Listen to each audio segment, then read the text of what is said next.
Hi, everybody, and welcome to the Daily Vent, a medical mom podcast. My name is Nicole, and I am your host. And today we have a very special guest again. My husband is back, Jordan. What's up? Today we are going to cover a topic that has been wildly requested: marriage. Da da da da. I'm excited. I can really tell how excited you are, Jordan. So I posted on Instagram asking if anyone had any specific topics they wanted to have us cover or questions. And I will say the number one question that was asked was Sex. correct.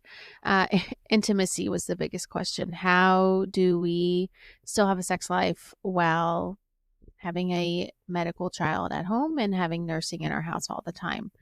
And that's a very, very fair question. It's a very fair question. So if you are a family member of ours and you listen to our podcast, you might not want to listen to this one. I don't know. We are going to talk about it. We're going to talk about intimacy. We're going to talk about sex because it is a huge part of any relationship and any marriage. And if you're struggling in intimacy in all aspects of it, it really does affect everything. Would you agree? Yeah, absolutely. Yeah. And that has been honestly a huge struggle for us since John has come home. So we are going to tackle that. We will talk about that. And we're going to start out basically just giving you a brief synopsis of how Jordan and I met and where we got started and all that quick stuff, just in case you're new here or you don't know. I mean, it's a very simple story, but Jordan, It's a fun story. Yeah, it's a very fun story. Jordan, do you want to go ahead and tell how we met? Well, we met in college. We did not date in college. I had a girlfriend most of college. Silly me. It's a good thing, though, because we would not have worked in college. This is a necessary mistake, as I call it. Yeah, he was wild in college. Bit of a degenerate in college. Got it out of my system, though. But I was in a fraternity, Kappa Alpha Order. And we would pretty regularly have like socials, events, parties, stuff like that. And we would rent out bars. And per fraternity guidelines, every guy got to bring 2 dates. Well, a girl I dated at the time didn't ever want to come. So red flag number one. She never went to any socials with him, but whatever. Well, a few, but party pooper. So I had 2 empty spots to come. Someone told me, I don't even remember who, one of my fraternity brothers said, "Hey, I know a girl that wants to come. Can I put her under your name?" I was like, "Yeah, for sure." She had another person, Nicole. So I was like, "Yeah, well, put them under my name so they can come." Me having no intentions of doing anything inappropriate. So that's how we met. There's a real fun picture, a few pictures of us, with like me in the background or something of a fraternity event, of a picture of like her and her friend, who ended up being a real gem as well. I mean, yeah, the girl who claimed that Jordan was like her new best friend and got us on the list to go as Jordan's date. She was my roommate who faked cancer, and I need to talk about that. I've kind of briefly shared it online, but yeah, I had a roommate in college who faked cancer and faked everything. Everything in her life was a lie. But because of her, I met Jordan. And so if it wasn't for her, I would not have my son and my husband, and life would be totally different. But I always wondered why God put this psychotic fucking chick in my life, and that's why. Yeah, she claimed we were best friends. I'd never met this girl. And if I did, I don't even remember it. Claimed we were best friends. Oh, Jordan, my best friend's getting us into this party. I was like, I don't know who this is, but yeah, that's how we met. And then years go by, we graduate. I moved back up to the Tampa area, start working for the sheriff's office, and we matched on Hinge. Went out to World of Beer. Like a really long first date. It was a good first date. Yeah, at WAB. We were there forever. Yeah. And then the rest is history. We moved very fast, I would say. It was like COVID times when we went on our first date, and then... Yeah, it was during all the fun riots. Yeah. It was right after the Tampa riot. And then, John just fell. And then, less than a year later, we were moving in together. Was it that quick? Well, your lease still didn't end, but I got the house. I got a house, and you were going to move in once your lease was done, but you stayed with me when you weren't working. Yeah. So that was February of 2021, and we started dating in July of 2020. So it moved very fast.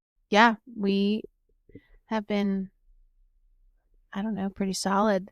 This is like not very exciting. It's not a very exciting story until John came along, but um, we dated and then we got engaged in 2022, summer of 2022, and then we got married in January of 2023.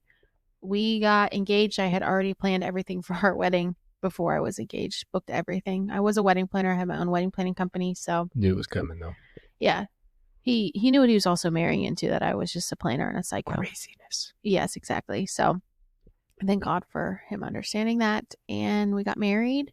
Shortly before we got married, we found out we were pregnant. We Yeah, pregnant. we were pregnant. Correct. Both of us were pregnant. And it was a shock. It was a good surprise. We weren't trying, but we weren't not trying, if that makes sense. And so I was 11 weeks pregnant at our wedding. And then we expected to have a baby in August, and he came in April. And it was a whirlwind. And that was our first year of marriage, was the NICU and the PICU. We spent our honeymoon phase in the NICU.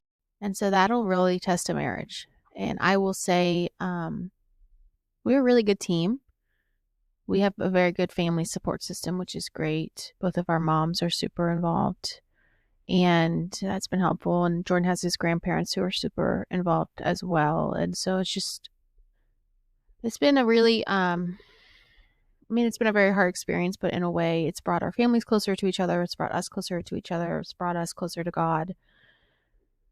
Right? I mean, we really have become such a good team. I feel like it sounds weird to say, but trying times really bring out either the best and worst in people, and I think in all it's brought out the best in us. I agree. It's hard though. Don't get me wrong, but you do everything you can just to survive, and so we really. I will say the first 9 months of John's life, we didn't really fight or any. We were very much just do whatever we needed to survive. Like there was no really struggles. Just being tired and sad and overwhelmed and anxious, those type of things. But we shared that. Yeah, we shared it together. So, and he was very understanding of how hard it is from a mom's point of view, like postpartum and then going through the NICU, like is so hard. And he was very helpful with pumping and stuff like that. And just, I pumped as much as I could. He pumped as much as he could, correct. And yeah, it was hard, but I really don't think we had as many like struggles as you would expect. I think everything kind of started struggle wise once John came home. Yeah, I feel like it was just kind of like anybody who brings a kid home from the hospital, whether it's a healthy newborn or medical, it's a shock. It turns your world upside down. So I don't think it was something out of the ordinary, just to be expected. But it got delayed with us just because he had been in the hospital. Yeah. So obviously we had a son and had a baby, but didn't really have the baby at home. What I will say is we almost didn't feel like parents until he came home. So it was almost like we were living in like some weird alternate universe, if that makes sense, because we didn't really have any autonomy or like independence with our child. And then when he came home, it was like, okay, now you're home and you're taking care of this like really unstable kid, and congrats, you're now parents. But do you get what I'm saying? It was weird. It was weird. It was super weird. Zin sponsored me. This fucking guy has an addiction. How was our relationship before John was born? What would you say? That was amazing. Yeah.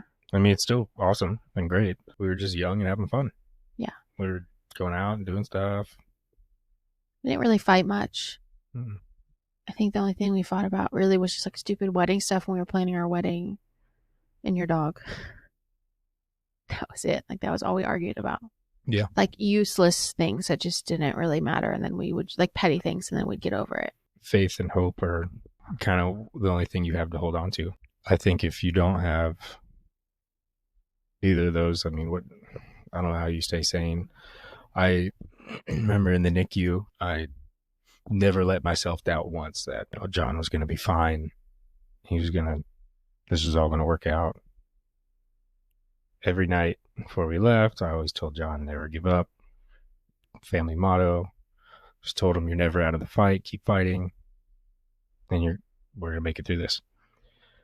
And I think God was on our side and gave us our miracle boy. And it definitely has reaffirmed faith. There's definitely ups and downs, especially at that 2-month mark where they told us he wasn't going to make it. But even then, like, as sad as that was and horrible as it was, I almost had like a weird sense of like, he's going to pull through. Yeah, like, didn't believe that could even be true. Like, yeah, I didn't want to let myself believe it because I was like, no, he's gonna make it. He's gonna be fine. He's made it this far. Do you think that the trach decision affected our marriage at all? No, No. I don't know. I think you were maybe like a couple of days ahead of me. Yeah. Of that decision, but we pretty much simultaneously were like, it's time. I didn't want it. Nobody ever really wants it. Yeah. I know you've talked about that a lot, but it's like he needed it. Yeah, I honestly think it was a really good, how do I say this without sounding really fucking weird? Not exercise or training or test, maybe a good test for us, because we were mostly on the same page the whole time, and we did a lot of the research together, and we were very like willing to think about it and talk. Like, we were just, I don't know, it was almost a good test for us to be like, come to the decision together. Yeah, it wasn't. Yeah, it was. I don't know how to explain it. Do you know what I'm trying to say? I get what you're trying to say. It's like we were able to communicate well about it. We knew it was a potential thing that we needed to do. We both were like, yeah, at this point, we've done everything we can. It's time to come to this conclusion of he needs the trach. We both didn't want it, but we both knew it was time. Yeah, you kind of put your egos and everything aside and just do whatever's best for your child, essentially, is what that came down to. Is we did not want it because that's not the type of lifestyle we wanted to live. But what did our son need? That's what he needed. So it was a good learning experience for us that was one of the first major decisions we had to decide on as a couple of what to do. If you think about it, I mean, the first one... Circumcision. We're not going to talk about circumcision on here. Oh my God. That's very highly debated. But he is circumcised, for anybody wondering. But anyway, not Jordan. Well, Jordan is too. Oh, this is getting real deep, but so is John. Anyway, the first decision was to save John, what to do. So we saved John at 23 weeks. And then I think the second big decision was to trach or not to trach. I feel like we both were on the same page. Like, there wasn't even a question about that. The first one, though. Correct. But I'm just saying that was just we both knew that's what we wanted to do. There was no like, should we not. It was both like, nope, we're gonna try. Mm-hmm. We're gonna do everything we can. What would you say our biggest struggle has been? I mean, it all kind of falls back to communicating. That's like kind of the key to fighting, not fighting, having a good time, not having a good time. Sometimes we both aren't very good at communicating. Sometimes we're both great at communicating. Something you just got to work on. Yeah, we go through phases of it. Yeah, I mean, I think that's pretty normal for people that are gone through a pretty traumatic first couple of years of parenthood. Yeah.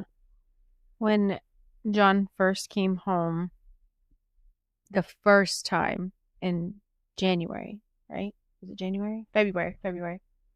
He had his codes at home, and we had no nursing, and it was just us two, and then we had some family helping us, but it was legit just us two. And John was so unstable, and that was hard. At that point, he was only home for 2 weeks total, and I don't think we were able to like get deep enough to be where we were really like struggling in our marriage. But if it would have lasted much longer, it would have been really bad. Because you don't realize, it's so weird, but you don't realize how much of an impact sleeping next to your husband at night is. Not sexually, just laying next to your husband and going to bed. And we never did that. One of us was always awake and we were on opposite schedules, trying to get some sleep. I was also still working night shift. Yeah, Jordan was still working. I was still working. I had like 3 weddings in 2 weeks. Something like crazy like that. Something crazy. And you had planned and scheduled a while before he was born. And so I had all these weddings and they were back to back to back. One of them was a Thursday and one was a Saturday. And they were literally back to back and they were like an hour and a half away, which meant I had to go to the rehearsal the day before and then the wedding. It was just fucking chaos. And he was working and we had no nursing. We were so tired. We didn't talk. And that was hard. But then he went back in the hospital for, a couple months. And so kind of got to reset our marriage. I think too, when he went back and he was in the NICU for another, how many months was that? 7 months? Or PICU, excuse me. When we went back to the PICU, something like that. We kind of were told by the nurses, take advantage of this time in a weird way and like spend time together. And that was really good advice. Many nurses told us that. And we at that point felt very comfortable with the team in the PICU. We had gotten to know them really well. They had coded him many times, so we knew that they knew what they were doing. And somebody said, like, just plan a weekend and get away. And so we went away to Orlando one night. That was right before he came home. No. Yeah, it was Universal. No, that was in April. He didn't come home until September. Are you sure? I'm so positive. It was end of April. He had his first birthday, and then we went end of April to Universal. I am so positive I got my tattoo and everything. How are you off on these dates? I thought we went to Universal for our last weekend before he came home. I'm looking this up. There's a good 80% chance I'm wrong. It's an 100% chance you're wrong. Oh, yeah. Anyway, a nurse told us to go take advantage of it. And so that would be my one piece of advice is if you know your child's going to be in the hospital for a while longer, take some time for you and your significant other because you're not going to get it when they come home. And I don't mean to scare you, but you're just not. There is no date nights. There is no trips. There is none of that for a while when they come home until you find a really good, trusting nurses or people to watch your son. We've had, one date night? Damn it, you were right. I was right. What's new? We've had one date night in September. Oh my God, November. We had been home 2 months, and we were really struggling. I was mentally really not in a good place. Just the trauma and everything had kind of caught up to me, and the loneliness of being home and not living in the hospital with so many people. And I had talked to John's PICU nurses that I have become family and friends with, and they basically planned a date for us. They came over and watched John.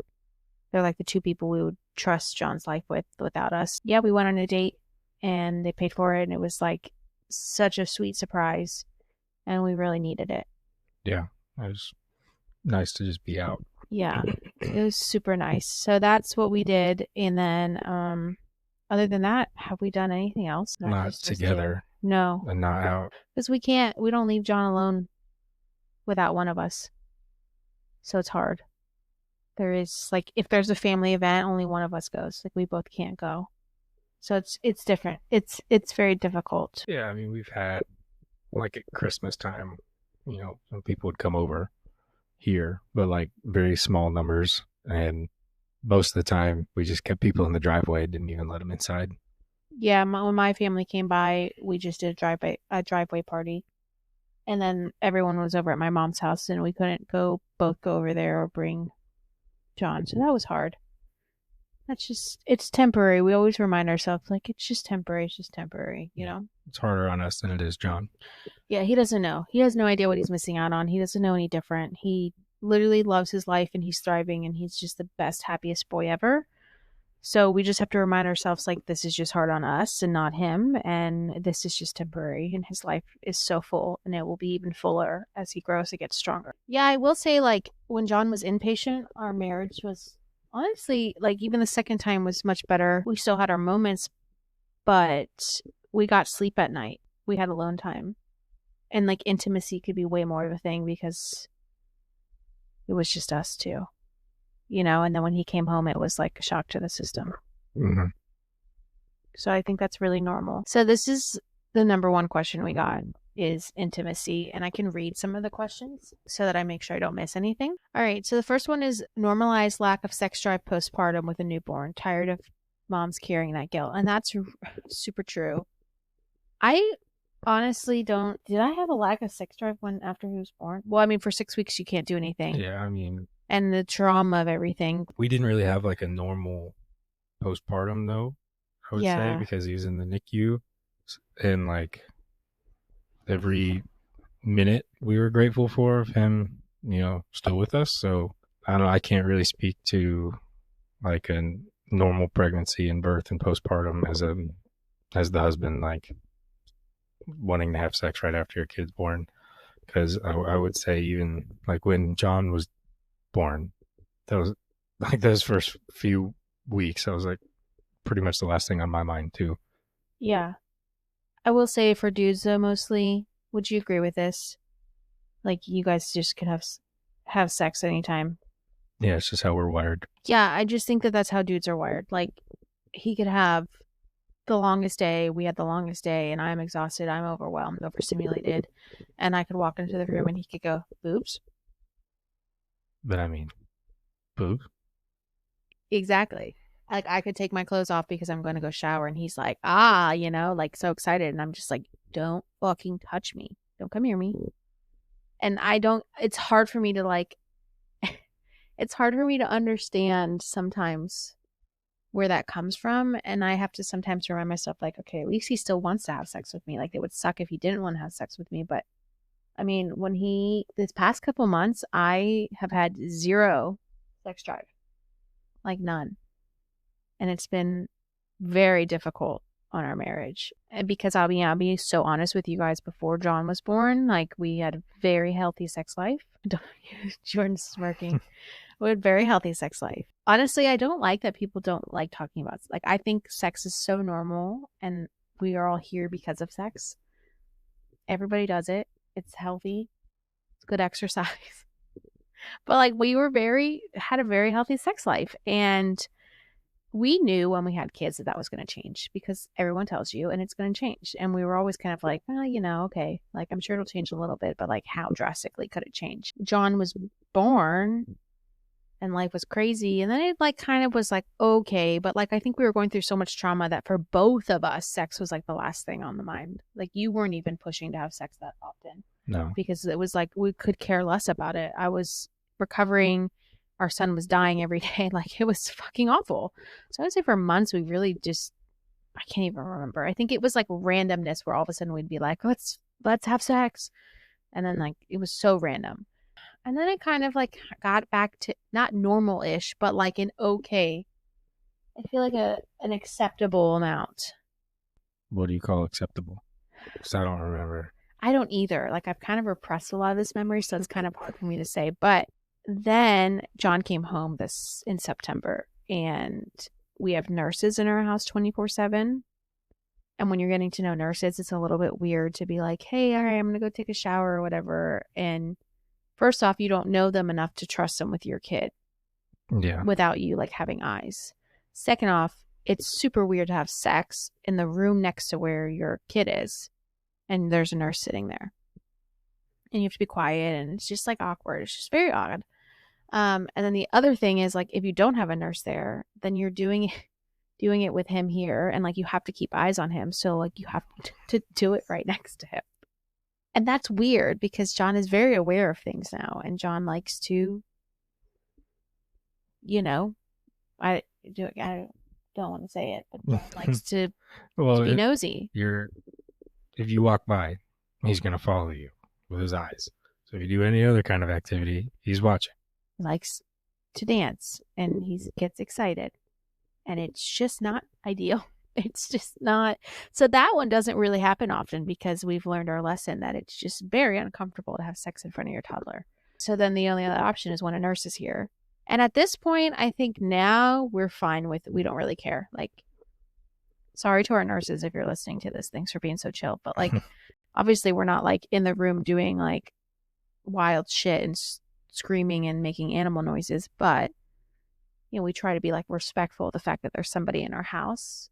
You have to live. And I mean, some of these nurses have been home nurses for a while and they have to know that adults have sex. So it's kind of one of those things where like I just don't even think about it. Like I don't really care. And they're not going to walk in our room. Like we close the door. And if they did walk in a room because there was an emergency, great. Thanks for getting us so that we can go save John. Like I don't really care. Is that fair? Yeah. Well, Um, I expect a tip.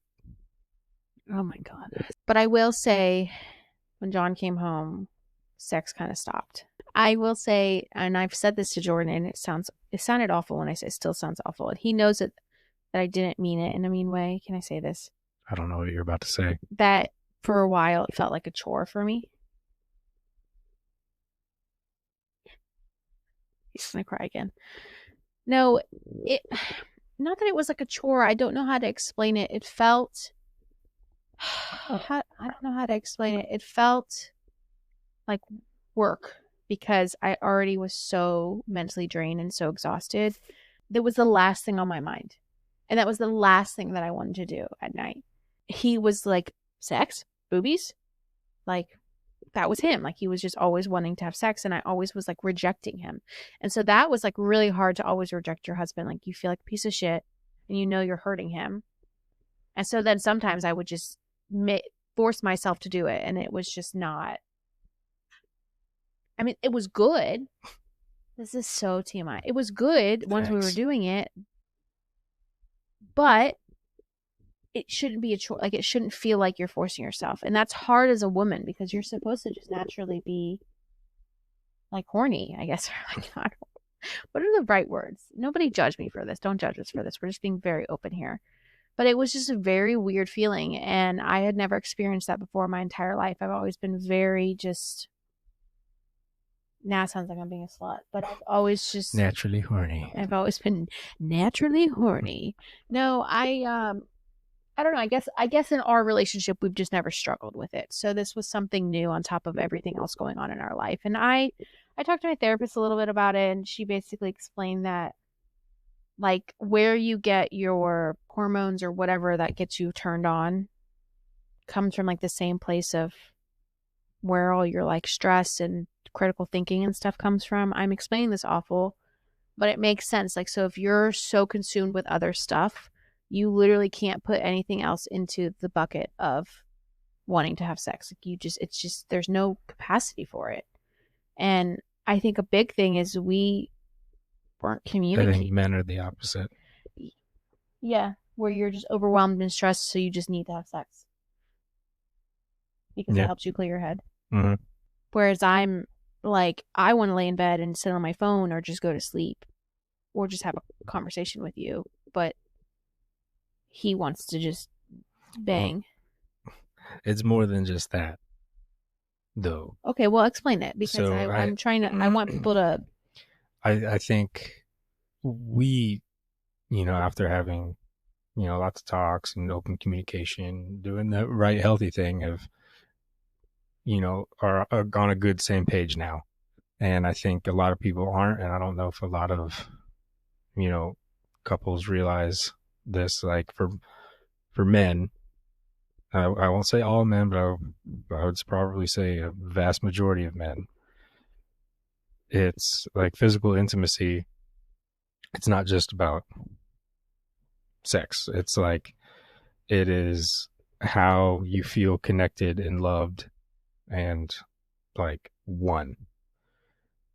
So it's more than just, we need to have sex now. It's like, this is how I feel that we're a team. Like we're together. I want to do this with you. I only want to do this with you. And we're connected that way.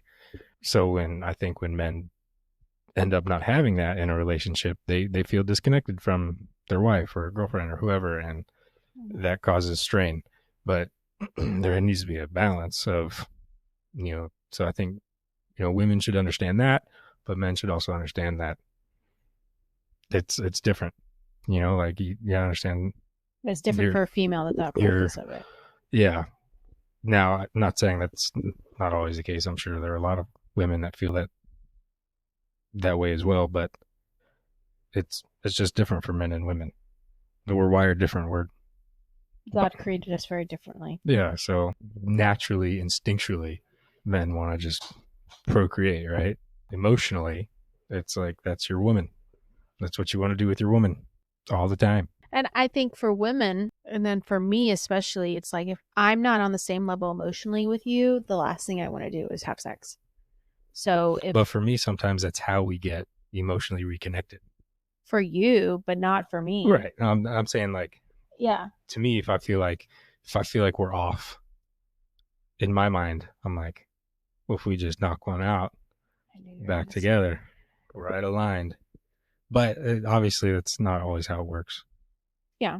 It's different. It's hard. Like he'll come home, like he would come home from work and we'd go weeks without having sex and then he'd be like wanting to obviously have sex and it's like I just was like, dude, like we haven't even had like a normal conversation just about us or life or anything in weeks. Nice. Sorry. Because like we only talk about John or The lightning.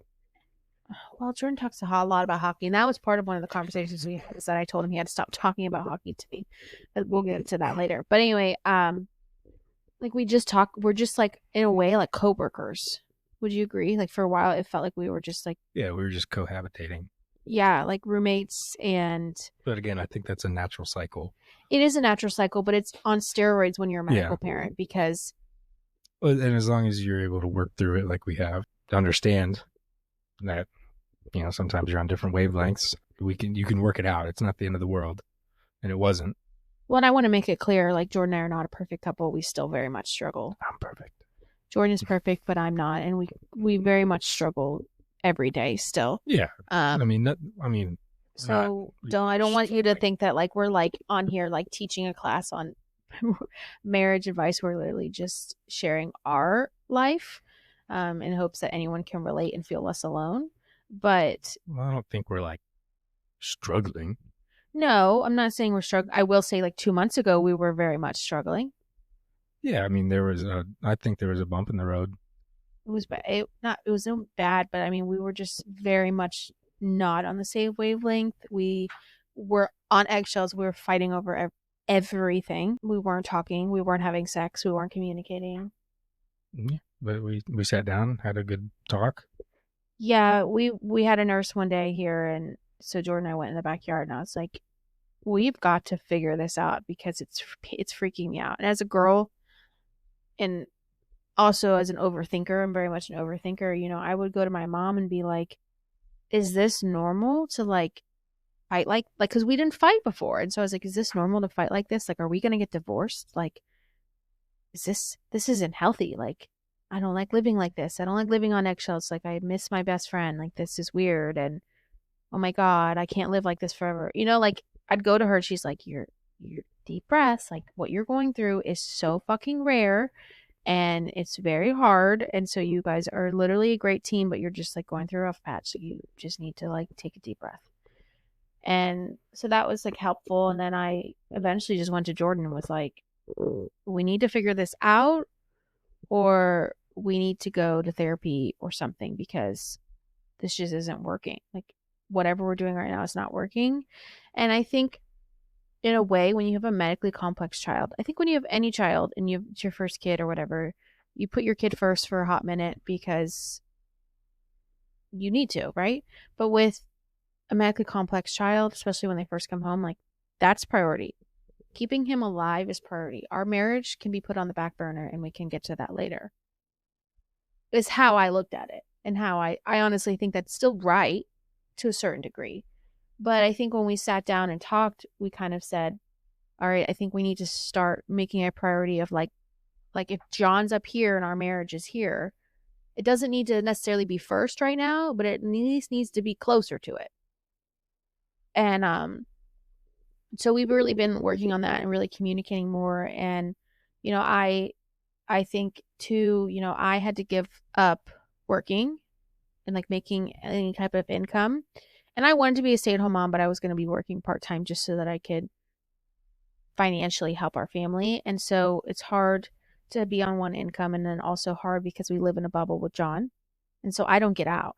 I literally don't go out. I can't take my child anywhere. We sit at home all day. But my husband goes to work, which we're very thankful for. He works very hard for our family. But he also gets to have human interaction, and I don't get to have that. And so there's like an envious factor of like, he'd come home from work and be really tired, and I'd be fucking exhausted because being a mom to a medical parent, especially when you have no nursing and no help, is like 10 jobs. And he'd come home and be exhausted, and I'd be pissed. Like, why are you, like just, I wouldn't tell him that, but I'd be like holding resentment to him, I think, because I'd be frustrated that like he didn't understand just how tired I am. And like he at least got to go out and like have lunch and talk to humans and just drive his car. And I was not even being able to do that. And so I think there was just like, we just weren't communicating. And so we weren't telling this to each other. We were just snapping at each other for a while. Would you agree? Mm-hmm. And then I think I also made him feel like he wasn't doing enough, because I think I was always being like, I do this, I do that. You don't understand how much I do. And I think in a way that made him feel like inferior, or like feel like you weren't helping enough, which then made you feel like frustrated. Like, Yeah, I mean, it's.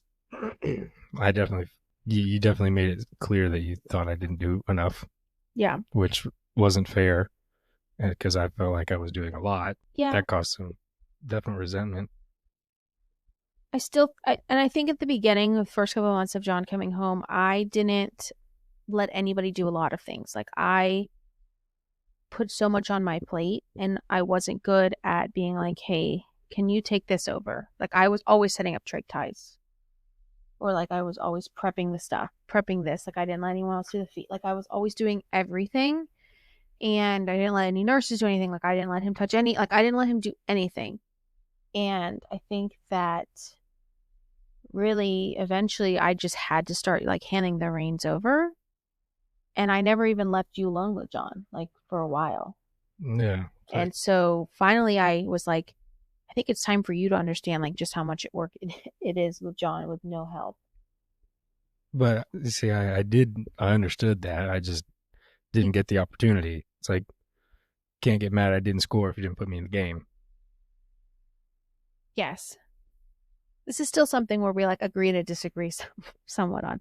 I mean, I get that's fair. That's fair.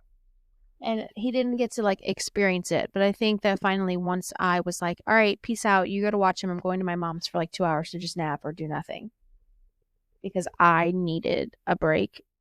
And I think finally when I started to hand more over to him, it was actually healthier for us. And I'd say in the last few weeks with my new position at work, it's been a lot better. Because before I was working 12-hour shifts. Mm-hmm. The first few months I was on nights, but then I went to days. But still, anybody that's done 12-hour shifts knows that those suck. So that's true. I didn't even think about that, because with the first couple of months you were home, you were working the 12-hour shifts, and then especially every other weekend was, Friday, Saturday, Sunday, 36 hours, and we had no nursing at the beginning, really. And so I was home alone for 13, 14 plus hours with John. So stressed, so overwhelmed. But then he was also at work working a long shift, and then he'd come home and we still didn't have nursing. And it's just hard. You're just tired. So it's just, you have to give each other grace. But I mean, honestly, like the best thing you can do, I guess, and looking back at it, I wish we would have had more like check-ins with each other, like being like, okay, let's pause. Like pause. Mm-hmm. Why are we arguing? Like, what's the deeper root? It's not the fact that you forgot to take the trash out. It's something deeper. Like, you're resenting me for something, or why are we upset? Like, what's going on? Like, we need to figure out what the bigger issue is, because it's not this small little thing that we're nitpicking about. And so I think we've been working really hard. I think we've been doing really well at it on that. Yeah, like you said, if 2020 hindsight, obviously more open and honest communication is always going to be the right answer. Yeah. And that's not always, sometimes it's easier said than done. Yeah. But I will say with that, so like when you are having better communication and you're being open about things, and for me as a female, when Jordan and I are like kind of on the same wavelength, and he's sitting there and he's hearing me and he's listening to me and he's addressing my concerns and he's kind of acknowledging them more, and more so I had to explain to him, like, I know you know that I do a lot, but like I don't hear it enough from you. Like I know you know it, but like I need that validation. I need you to remind me, like, hey, you're appreciated. Hey, like, I know you have some nursing now, but I still know that you're doing this and that, and you're still tired, and you make all his food blends, and you do all these things that like I could never do, like stuff like that. And so finally, like, addressing that with him has been helpful, because now I hear those things and I just feel more confident in myself and not resented. I don't know how to explain it. Part of me used to think that he would get mad or resentful when like I would have a nurse here, and so then I'd get to sleep in that day because I had a nurse we trusted, and then he'd come home from work and I had like slept half the day, and he'd be like, what do you do, like, Yeah, I mean, he would get frustrated. that because I would regularly, and still do fairly regularly, like I average, probably 5 hours of sleep a night. So I'm always jealous of sleep. But I also it's also kind of my fault that I don't sleep that much. So it's not really like a big issue anymore. It was more of an issue when I was working the 12s, Yeah. because I was miserably tired all the time. So I was more jealous than upset, but it wouldn't come out as that. It would come out as frustration. Yeah. So then I was like, it made me feel like I was a shitty mom. Like I was lazy mom because I was sleeping when I had nursing instead of like doing things or getting things done. But I still was getting things done. But in reality, I was trying to make up for the fucking lack of sleep I didn't get for months. And I also think as a mom, the emotional toll that it takes on us, like the emotional tiredness that we feel, like I need 8 hours of sleep, at least 7, 8 hours to like function mentally. Like I can make it a couple days on 3 or 4, but eventually it does catch up to me and my body feels it. Like Jordan can still function on like 5 hours of sleep for the most part. Yeah, I can't. I've just in I've gotten used to the lack of sleep in my line of work, so it's not healthy. I don't recommend it. But 4 to 5 hours, 2 cups of coffee, and some Zins gets me where I need to go.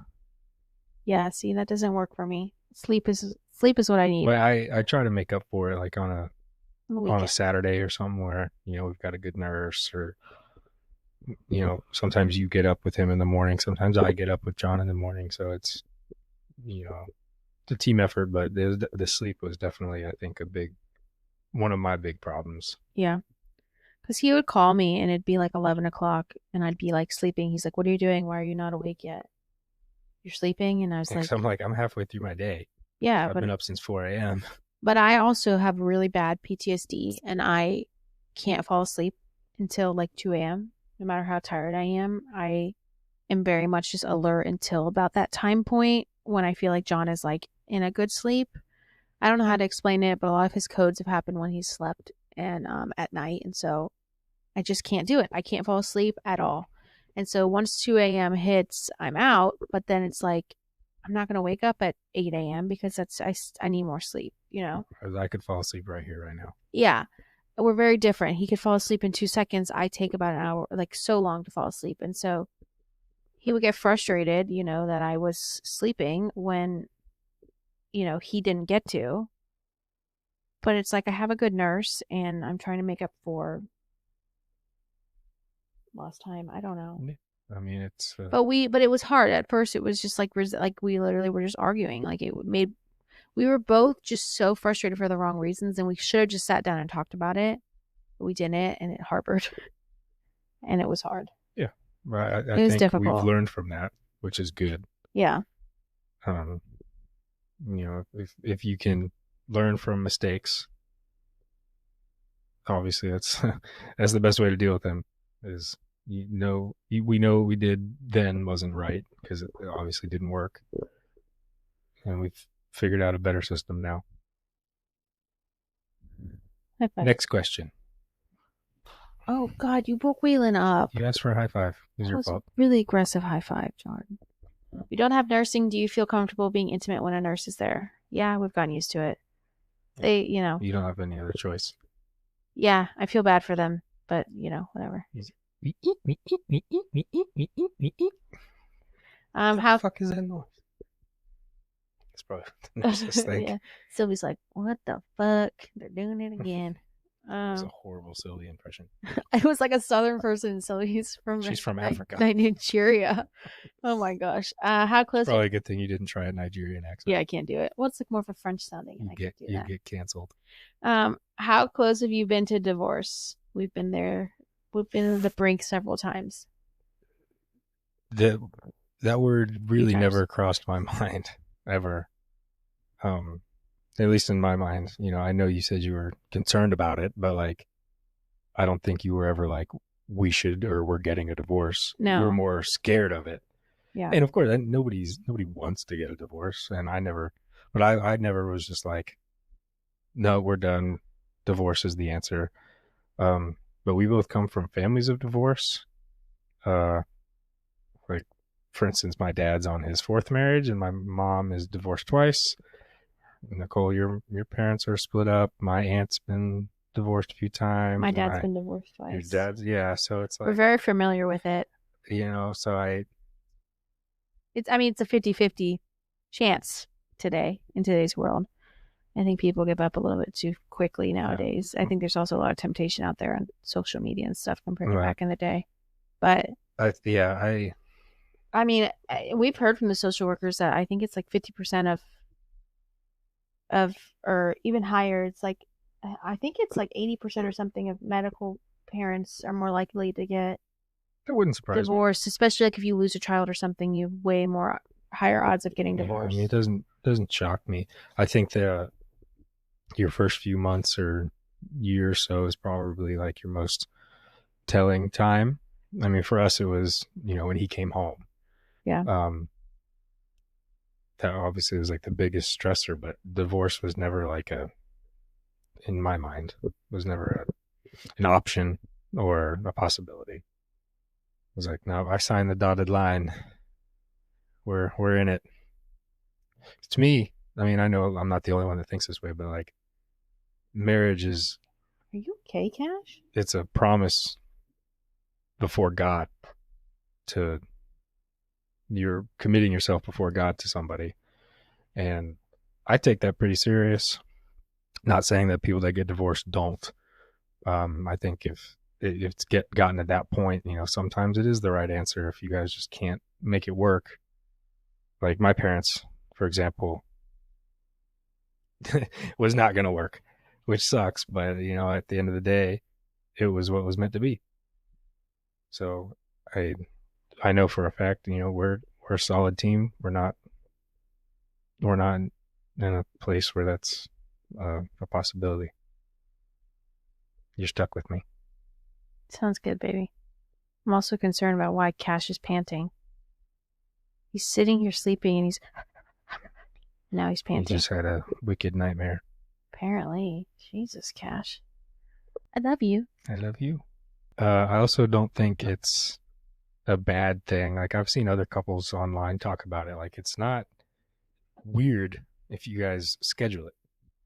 It's weird. Put that shit on the calendar. I think it's weird, Jordan. No. If it's something that you guys are both recognizing that you need, but you both are also like, I'm really tired. I don't think that's weird at all. You guys, obviously, if you both are wanting, you don't think it's weird because you think it's because you're gonna get banged, like you're gonna get laid, and you are excited about it. Oh, that's ridiculous. It's if this couple clearly both are wanting it, but are just having a hard time finding the energy and time. There's nothing wrong with, all right, Wednesday night, we're going to make sure we get all of our chores done the day before or earlier that day so that we have some one-on-one time and we have some energy left to do something. I don't think there's any problem with that. I guess that's fair. I mean, some mornings will be like, want to bang tonight? Like, like, I guess that's true. I mean, I guess that's fair. Yeah. Just as a woman, it's like you want it to be like romantic and like. This isn't a fucking romance book. This is dealing with a medical kid and you're trying to be with your spouse. Yeah. That's true. Sometimes you got to do it like that. And if you do, nothing wrong with that. True. But that's true. You're right. You're right. All right. How do you prioritize alone time together? It's a good It's question. hard to prioritize it. It's take advantage of it when you can. You know, if you know you're gonna be able to have some alone time, then yeah, do it. What do we do? One day we had one of our nurses that we really trust, and we went to like the outlet mall and just walked around for like an hour, and then came home. Yeah, that was nice. And it was just nice to just Yeah, it wasn't literally wasn't really just like a date or anything. We just get got out out. of the house. We were 15 minutes down the road. Yeah, You know, basically watching on the Ring cameras most of the time. stalking. But where did we even go? We went to the hockey store, Got John and his first little hockey stick. and then we went to Shake Shack, and then yeah, we walked around the outlet mall, went in a few stores, bought John some shoes. Yeah, I think all in all we were gone like 90 minutes. yeah. We do a lot of things. Like whenever we don't have a nurse, we really try to do a lot of like family time, because when you have somebody, they're not strangers to us anymore. But when you have a nurse here, it's like doesn't feel like you're an actual family, because it's like I feel like we have babysitters like for ourselves too. Like you feel like there's somebody watching you. It's weird, and we love our nurses and we're grateful for them, but it's just an odd feeling. And so we try to go like to the park.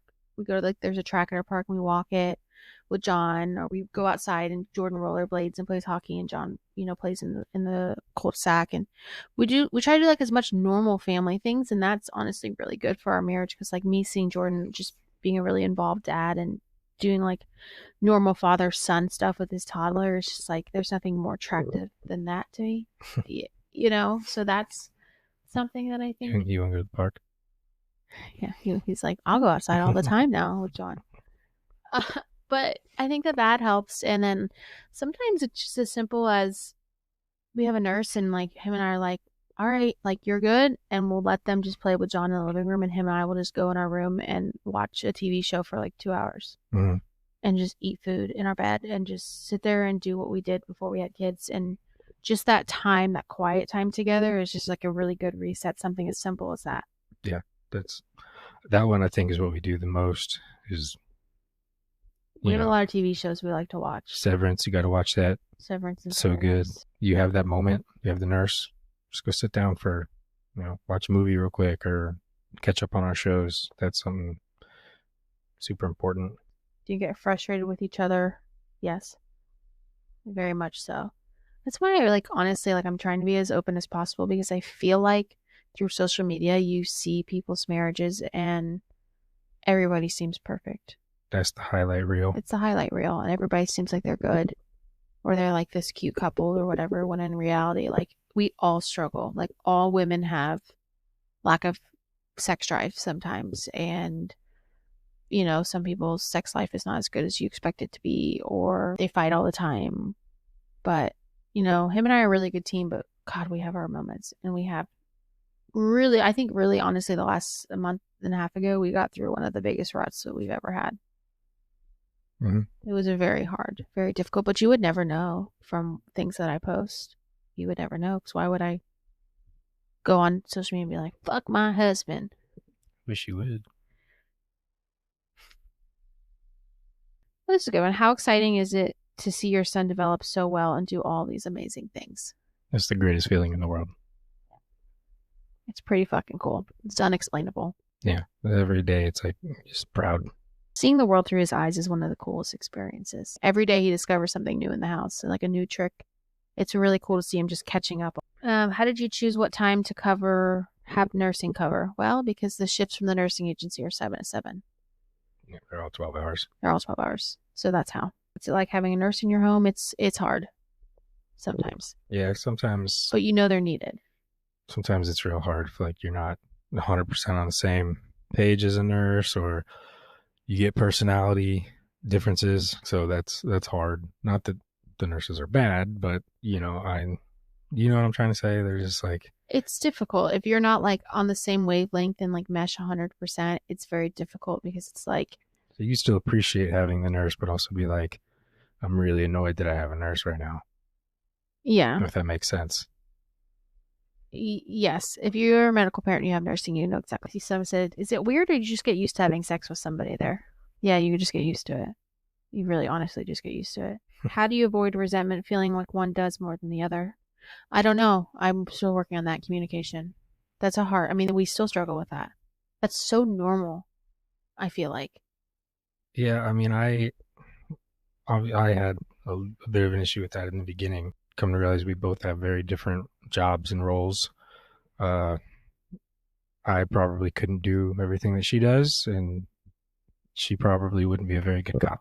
I'd be a great fucking cop. So yeah, what we both do is super important and super different. Uh, I obviously still do as much as I can with John, as I would love doing anything in the world with him, specifically like the food stuff.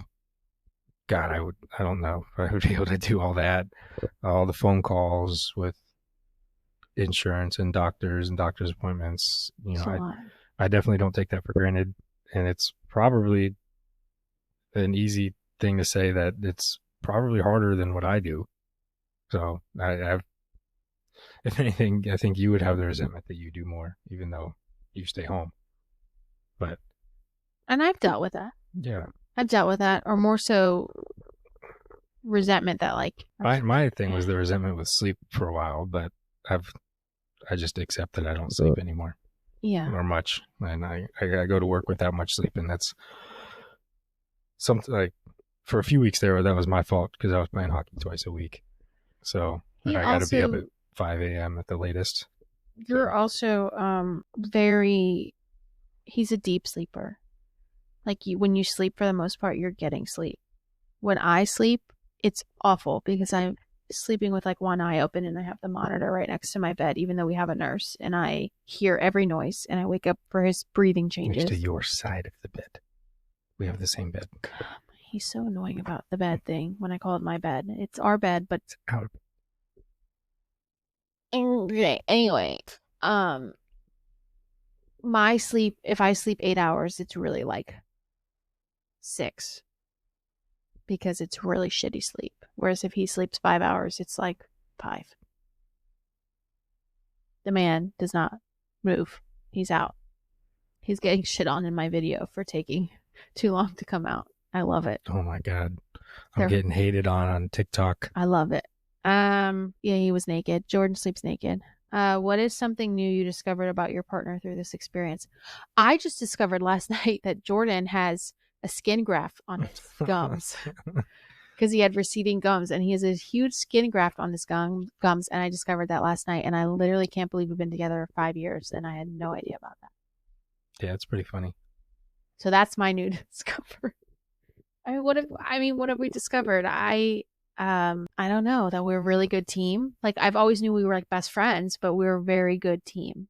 Like, we work very well together when it comes to John's cares and advocating for him, saving his life when we've had 2 code situations and we've done that together, and we've had other situations, scary situations together, and we work really well together. Yeah, I don't think there's much of like nothing like because of what we're doing that I learned. I mean, obviously learned that you're a great mom, and I didn't know that before because you weren't a mom.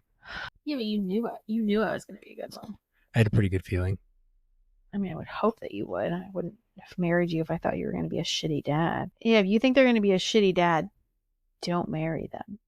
Because if you have kids with them and they're a dad and they're shitty, that fucking sucks. I think one of the most important decisions you'll ever make in your life is who you have kids with. Yeah. But like, I feel like no one thinks about that enough. Might be the biggest one. Yeah.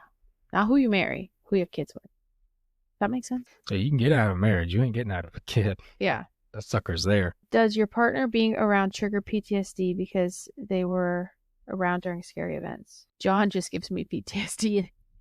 I love him. He's my son. But yeah, I get PTSD with John, my own son. No, I'd rather you be around for all the scary moments. That was really sweet. Well, like that I don't really nice. I don't look at you and I'm like, ah, you remember that time?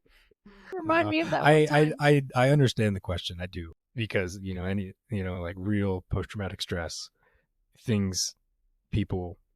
I get it. I mean, I can't go to sleep at night because of it. Yeah, so I get that can be triggering. I hadn't had that thought about you. That's true. Whenever something really scary is happening, all I want is Jordan to be there with me during it. Like Yeah. when John's had some episodes or like little tiny things when he's puking or something at home and he's at work, like my first thing is like call Jordan, or like I wish Jordan was here. Yeah. Like the other night when John has DSAT, even though I had a nurse there, the first thing I did was push the button because I wanted Jordan to come out and be there. Mm-hmm. Took my sweet time. He was naked. No, I didn't mean to make light of the question because I'm sure it came from a real place. I don't know how to relate to that one because I didn't feel that, but like I do understand like you see something and you're like, oh, I can remember that time. At work, for me, I drive by a certain spot and I'm like, fuck, I remember that shitty time. Like that sucked. But I don't feel that with us. How has insurance/jobs worked with your relationship and the demands of John's care? Well, we had great insurance because of my job. Yes. And then we changed insurance and it hasn't been horrible. It just wasn't as good as it was. At least, I don't know. You're the one that talked to them. I'm just saying that because I heard you say it. They're not as easy. But I mean, all insurance can suck a dick. They all suck. And then he has Medicaid, but that's been a whole ordeal as well. Jordan's work has been phenomenal. His agency has been honestly over the top phenomenal throughout this whole journey. Very patient with him. Yeah, work itself has been great. Yeah. Because he took a lot of time off when John was first born. The old guard of law enforcement would have been a little different, but like in today's age with like the stronger push for like mental health stuff, they were super accommodating, very understanding of, like when I first came back to work, I didn't work patrol. I worked in the office and I did that for a little over a year. And they were more than happy to let me just answer phones. Even though it sucked, I didn't like it, but it was what I needed. It was safer for him to be off of the street during that because his mental headspace was not safe for him or safe for the community. Yeah. So they were great with that. All my supervisors, coworkers, everyone's been awesome. I can't go to work to this day without someone being like, "How's John?" Yeah. I see a new picture. Yeah, the sheriff's called me. I talked to him a few weeks ago. And he's in a really big agency. Like it's not just a small little hodunk town. It's a very big agency. So, yeah, they have been wonderful. Very much wonderful. Very understanding whenever John's had like a code or like a very dire situation. Oh, yeah, needs to leave work. I've been at work several times and I'd have to call my lieutenant and I'm like, I gotta go. And they understand. Something's happening. And they're like, yeah, get out of here. Yeah, they're great. We're great. Super grateful for that. Yeah. Like we've met a lot of other parents where they are not, their employers are not understanding, which I get it. I mean, I get it to a certain extent, but also it's like walk a mile in someone else's shoes and walk a foot in ours and you would think differently. As a dad, what has been the hardest part of this journey? I don't know how good of a question. I just, as a parent, it's hard to see your child struggle. I don't know if it would be different for mom or dad. Well, I mean, same thing as a husband. What's been your biggest challenge or hurdle that you never expected to face? I saw a thing the other day. I think I sent it to you, and it was a guy. He's like, in your lifetime, you'll have 5 marriages, and he goes, hopefully, it's all with the same person. But it's like when you're first married, it's a honeymoon. We're having fun. We're together. We're always just you and I, and then the next phase of marriage is right now you got little kids. We kind of got jumbled around in that first little spot, and now we're in like the new phase of toddler, and then you end up kids are a little older. Then that's a whole different dynamic, and then the dynamic of your kids are teenagers, and then your kids are grown out of the house, and those are all like different steps and dynamics of a marriage that are very different, and all of them are hard to deal with for parents. So I think we're in that one of those transition phases of we're still growing up together. Like I feel like we're 28. We're 28. I'll be 29 next week. Anyway, we're 28, so it's like I feel like you have to remember, like even in your 30s and your 20s, like you're still growing up. Like you're still I'm still a child. Jordan is still fucking child. I have 2 sons basically. It's cutthroat. How can as a dad, can you recharge and be able to give 100%? As a father, I mean, this the only thing in the world I want to be good at is dad and husband. So those are my 2 life priorities. So that's just what I think about. My motivation to just be a good dad. That's all I need to recharge. What has helped us the most in our marriage with the challenges we face with John? Our family. Yeah. We have a really good family, like really good. If it weren't for super involved family, this would be a million times harder. Hmm. Both our moms have been great. You know, my grandparents are here all the time. And our family that we've honestly made from the hospital as well. Like, Yeah, we have literally, extended family and like friends, like you were just saying the other day about, you know, Amberly at the hospital when John was first born was like a game changer and so important. yeah, John's godmother and godfather. Yeah. She showed up to the hospital. She literally heard that I was having the baby in C-section, and she was working. She's a deputy as well, and she literally left work, went to Target, bought a bunch of stuff for me because I had nothing, no merch, no nothing. And she came and she taught me how to pump and do everything and had clothes for me and everything set up. I mean, and she came every day for multiple days while we were there and helped. And that was like the most important thing. Yeah. I mean, it really was like the most hopeful thing we had at that time. Yeah. So I think support system would be the answer to that question. So it doesn't have to be, you know, blood family. If, you know, because not everybody is as blessed as us that has that opportunity, but I think you need a support system. Whether it's in person or even online. I mean, we Yeah. found a wonderful support system of friends online Yeah. from this journey as well. Anything, any person, anything like that that you can lean on. Yeah. Everybody needs help. You know, we have considered now trying for more kids within this year, sometime this year. But I will say a couple months ago, we were absolutely like, fuck that. We don't want to have kids till John's cannulated. Like, we are in no rush to have kids. But I will say recently, we have very much been open to trying sooner and not letting fear win. So I don't know if you want to share your thought process on that as a dad. I think the scariest part for us is the chance of this happening again.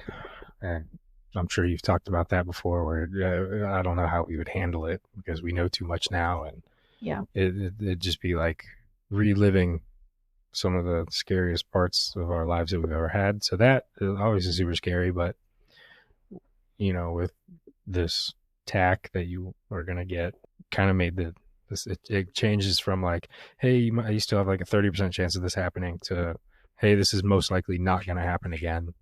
There's still a chance, obviously, but like you said, I don't want fear to win.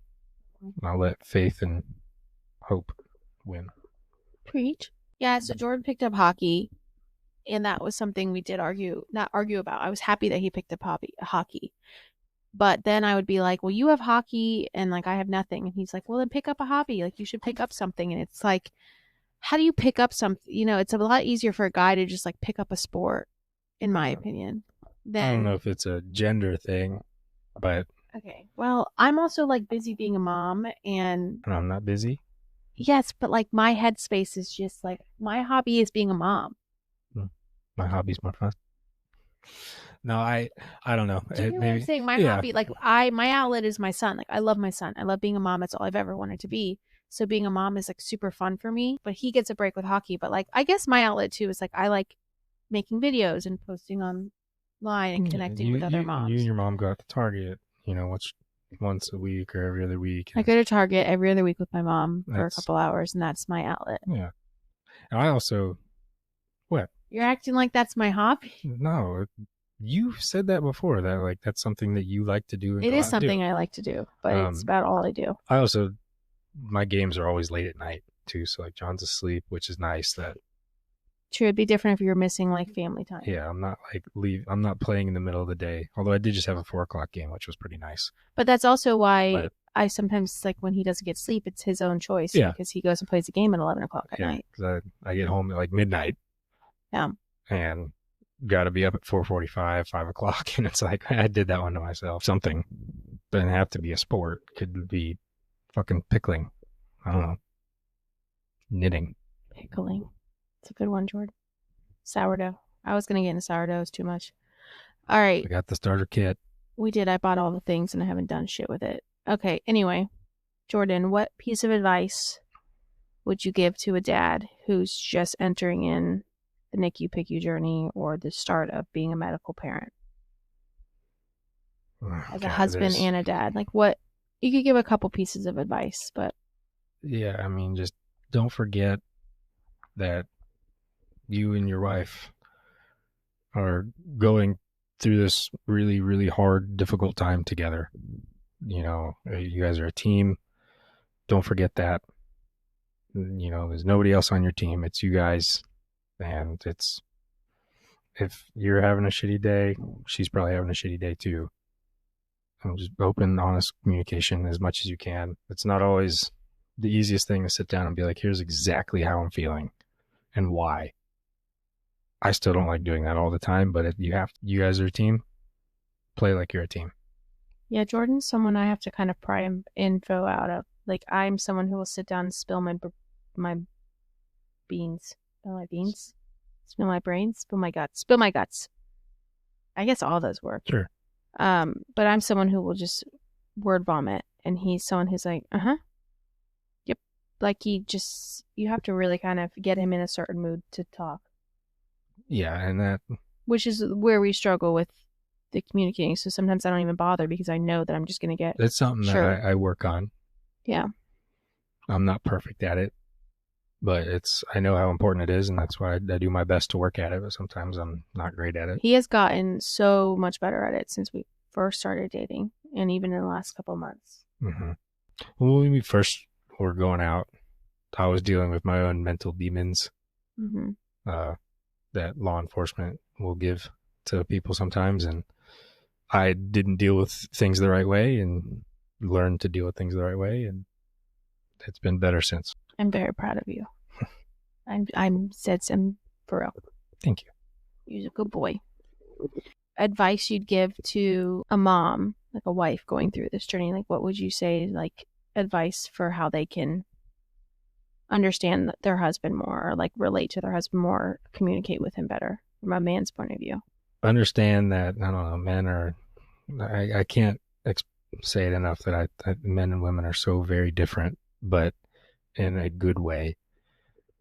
Like you said, God made us that way as opposite but compatible parts. For instance, like there was one time I know we got in an argument because it was over like trash or something being moved, and it was like you wanted it moved, but I didn't know you wanted it moved, but you thought I should have known it was moved. And I'm like, I'm a simple knuckle dragon ape that, like, you want me to do something, you gotta tell me.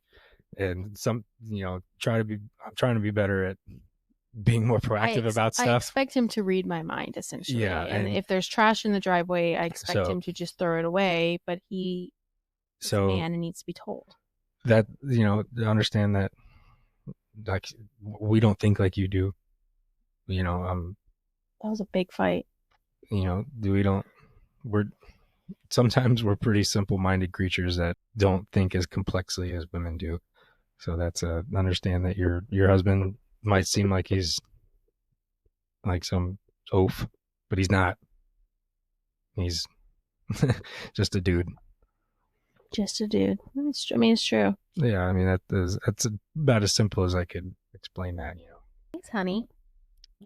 I never call him honey. Thanks, Jordan, for being here with us and being so vulnerable with all of our friends and just kind of talking about anything and everything. I'm sorry if you're a family member and you listen to this. I don't think we were too graphic about the sexual stuff. I think we're pretty PG. John 13. Got here somehow. Yeah, we did it at least once.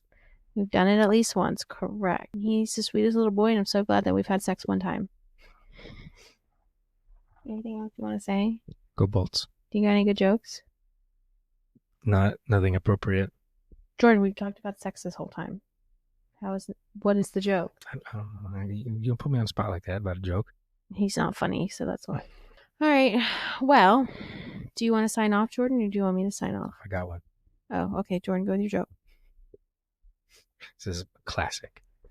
So, little Timmy's in school. Oh, it's a long joke. Okay. Yeah, little Timmy's in school. They're doing vocabulary.